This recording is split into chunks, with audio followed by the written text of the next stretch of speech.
Iran dilaporkan sedang memperkuat situs nuklir bawah tanah karena khawatir diserang Israel. Laporan tersebut berdasarkan rilis dari Institut Sains dan Keamanan Internasional atau ISIS pada Rabu 23 April 2025. Dikutip dari Jerusalem Post, lembaga tersebut telah melakukan investigasi mendalam terkait program nuklir Iran. Hasilnya diperoleh informasi bahwa Iran sedang membangun terowongan baru di bawah Gunung Golan Gasela.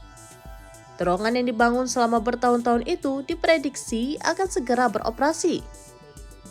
David Albrecht menduga Iran sengaja menutup akses terowongan untuk Badan Atom PBB. Diketahui badan tersebut sedang memantau program nuklir Iran. Albrecht khawatir jika Iran menggunakan terowongan baru tersebut untuk menyimpan stok uranium yang diperkaya atau bahan senjata nuklir. Saat ini, Amerika Serikat dan Iran sedang melakukan perundingan terkait program nuklir. Washington menegaskan bahwa Iran tidak boleh punya senjata nuklir.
Download Tribun X sekarang, menghadirkan lokal menjadi Indonesia.